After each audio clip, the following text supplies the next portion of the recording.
తెలంగాణ రాష్ట్ర ప్రజలందరికీ నమస్తే, గుడ్ మార్నింగ్. ఈ రోజు మన తెలంగాణ సమాజం తెలుగు దినపత్రికలోని మెయిన్ పేజ్ అండ్ వార్తా విశేషాలు ఎట్లా ఉన్నాయో చూద్దాం. పుదుచ్చేరిలో మోడీ భారీ రోడ్ షో, ఎన్డీఏ అభ్యర్థుల తరఫున ప్రచారం. భారత ప్రజాస్వామ్య కూటమి ఎన్డీఏకు మద్దతు కోరుతూ ప్రధానమంత్రి నరేంద్ర మోడీ పుదుచ్చేరిలో శుక్రవారం నాడు భారీ రోడ్ షో నిర్వహించారు. ముఖ్యమంత్రి ఎన్ రంగస్వామి, పాండిచ్చేరి హోంమంత్రి ఏ నమశివాయం సైతం ఈ రోడ్ షోలో పాల్గొన్నారు. అజంతా సిగ్నల్ పాయింట్, కామరాజ్ విగ్రహం, రాజ్ థియేటర్ సిగ్నల్ మధ్య సుమారు 2 కిలోమీటర్ల మేర గంట సేపు రోడ్ షో జరిగింది. సాంస్కృతిక ప్రదర్శనలు, సాంప్రదాయ నృత్యాలు ముందుకు సాగగా బీజేపీ కార్యకర్తలు మంచి కోలాహలంగా ఈనాడు చూసుకోవచ్చు. పుదుచ్చేరిలో భారీ రోడ్ షో, ఎన్డీఏ అభ్యర్థుల తరఫున ప్రచార ఎన్నికల కార్యక్రమంలో భాగంగా ప్రచార కార్యక్రమాలకి నరేంద్ర మోడీ గారు రావడం జరిగింది. సో ప్రజా తీర్పు ఏ విధంగా ఉంటుందో కూడా మనం వేచి చూడాల్సింది. ఎందుకంటే అభివృద్ధి ఎవరి వల్ల జరుగుతుంది, సో అవినీతి ఎవరి వల్ల జరుగుతుంది, సో ఎవరిని గెలిపించుకుంటే బాగుంటుందో ప్రజా తీర్పు కోసం వేచి చూడాల్సిందే. 6 గ్యారంటీలపై అబద్ధాలతో మోసం, కేరళంలో రేవంత్ అబద్ధాల ప్రచారం. కేసీఆర్ లాగే అబద్ధాల ప్రచారం అందుకున్న రేవంత్ తెలంగాణలో అమలు చేయని పథకాలను ప్రచారం చేస్తారా? ఇది క్షమించరాని మహాపరాధం. ప్రజలను మోసం చేసే యత్నం. సీఎం రేవంత్ ప్రచారంపై మండిపడ్డ కిషన్ రెడ్డి. కేరళంలో తెలంగాణ ముఖ్యమంత్రి రేవంత్ రెడ్డి అబద్ధాల ప్రచారంతో తప్పుదోవ పట్టించారని, ఇది తెలంగాణ ప్రజలను మోసం చేయడమేనని రేవంత్ పర్యటనపై కేంద్ర మంత్రి కిషన్ రెడ్డి కీలక వ్యాఖ్యలు చేశారు. సో మొత్తానికి ఈనాడు తెలంగాణ రాష్ట్రానికి ఏం చేసినారని చెప్పేసి ఈనాడు కేరళంకి వెళ్ళేసి అక్కడ ప్రచార కార్యక్రమాలు చేస్తా ఉన్నారు కాంగ్రెస్ పార్టీ తరఫున అని చెప్పేసి కిషన్ రెడ్డి గారు ప్రస్తావన తీసుకొస్తా ఉన్నారు. కాబట్టి ఈనాడు తెలంగాణలో ఇచ్చినటువంటి హామీలు ప్రతి ఒక్కటి గవర్నమెంట్ నెరవేరిస్తే అప్పుడు అందరూ క్వశ్చన్ చేయడం మానేస్తారు. గారి ముఖ్యమంత్రి గారు ఒకసారి ఆలోచించారు. సో ఇచ్చేటటువంటి హామీలు ముందుగా ఆలోచించాలి.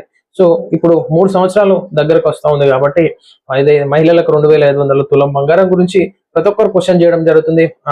వృద్ధులకి పింఛన్లు, వితంతువులకు పింఛన్ల పైన కూడా ప్రస్తావన వస్తుంది. కాబట్టి సో ఇటువంటి ప్రస్తావన, ఇటువంటి క్వశ్చనింగ్ చేయకుండా ఆలోచించుకొని నిర్ణయాలు తీసుకోవాల్సిందిగా కోరుతా ఉన్నాం. ఉమ్మడి పౌరస్మృతితో చొరబాటుదారులకు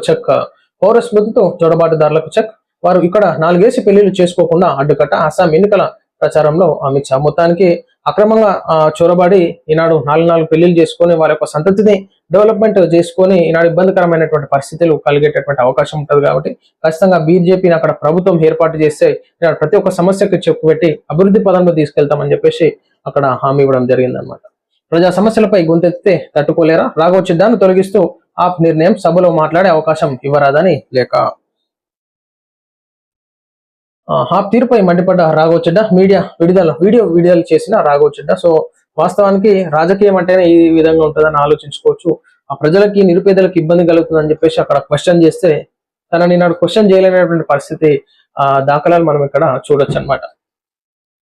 యుఎస్ అటార్నీ జనరల్ పామ్ బోండిపై వేటు. ఎప్స్టైన్ వ్యవహారంలో సరిగ్గా వివరించలేదన్న ఆరోపణ. సో ఇదొక వార్త మనం చూసుకోవచ్చు.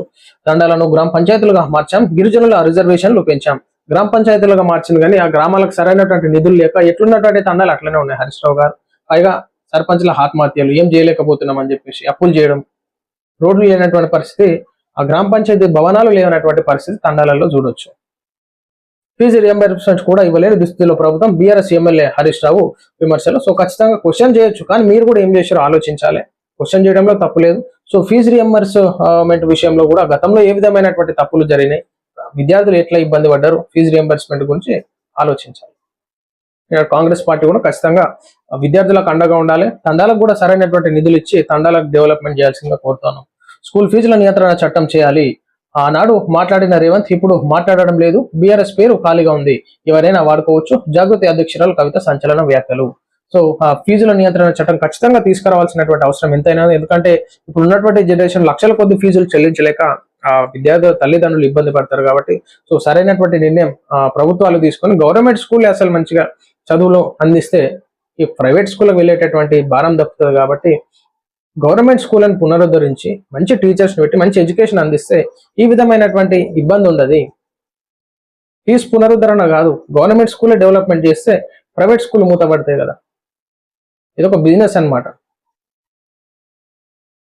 డ్రోన్లతో విరుచుకుపడ్డ ఇరాన్. కువైట్ చమురు శుద్ధి కర్మాగారంపై దాడి. పెద్ద ఎత్తున మంటలు చెలరేగిన కువైట్ ప్రకటన. పశ్చిమాసియాలో ఉద్రిక్తతలు రోజు రోజుకు తీవ్రమవుతున్నాయి.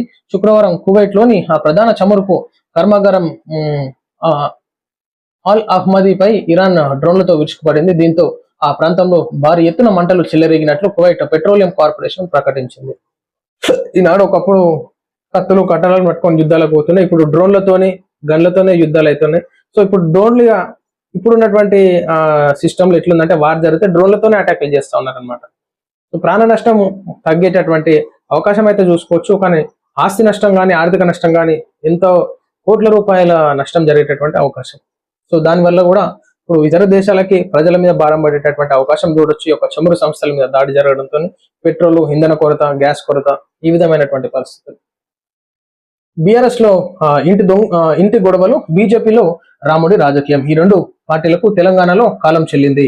ఇప్పటికిప్పుడు ఎన్నికలు పెడితే 100 సీట్లు సాధిస్తాం టీపీసీసీ అధ్యక్షుడు మహేష్ కుమార్ గౌడ్. సో మొత్తానికి బీఆర్ఎస్ లో ఇంటి గొడవలు, బీజేపీలో రాముడి రాజకీయం అన్నట్టు యొక్క దీంతోనే ప్రజలు వాళ్ళ పార్టీలని నమ్మేటటువంటి అవకాశం లేదు. కాబట్టి ఇప్పటికిప్పుడు ఎన్నికలు పెడితే 100 సీట్లు గెలిచేటటువంటి అవకాశం ఉందని చెప్పేసి మహేష్ కుమార్ గౌడ్ గారు ప్రస్తావన చేస్తా ఉన్నారు. మరోమారు నోరు పారేసుకున్న ఖావాజా, భారత్ దాడులు చేస్తే బుద్ధి చెబుతామని హెచ్చరిక.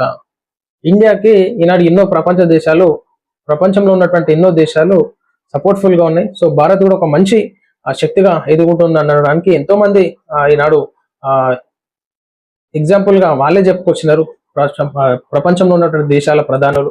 కాబట్టి భారతదేశంతో పెట్టుకునేటటువంటి పరిస్థితి ఎవరికి లేదు. ఇప్పుడు ఇక్కడ పెట్టుబడులు పెట్టే వారికి ప్రోత్సహిస్తాం. టెక్స్టైల్ రంగంలో తెలంగాణ అగ్రగామి. చేనేత ముత్యాలకు పెట్టింది పేరు తెలంగాణ. ఆసియా టెక్స్టైల్స్ కాన్ఫరెన్స్ లో సీఎం రేవంత్. ఎస్, ఈనాడు తెలంగాణ అంటేనే బట్టలు నేర్చేటటువంటి వారికి ప్రత్యేకంగా నిలిచింది. ఈనాడు ఆ కార్మికులంతా కూడా తెలంగాణ కొన్ని లక్షల కుటుంబాలు ఉంటాయి, చేనేత కార్మికుల కుటుంబాలు. కాబట్టి వారి చేతులతో నేర్చినటువంటి దుస్తులకు కూడా ఎంతో ప్రాముఖ్యత ఉంటుంది. కాబట్టి ఖచ్చితంగా ప్రభుత్వం వాళ్ళకు అండగా ఉండాలి. కాబట్టి వాళ్ళు నేర్చేటటువంటి ఆ బట్టలతోని కూడా రాష్ట్రానికి ఎంతో ఆదాయం వస్తూ ఉంటుంది. కాబట్టి ఖచ్చితంగా ఎక్స్పోర్ట్ లో భాగంగా కూడా గుర్తించుకొని ఆ చేనేత కార్మికులకు అండగా ఉండాల్సిందిగా మేము కూడా కోరుతాం. సో ఇది ప్రజలారా మనం చూస్తాం ఈరోజు తెలంగాణ సమాజం తెలుగు దినపత్రికలోని మెయిన్ ప్యాషన్ వార్తా విశేషాలు. నమస్తే.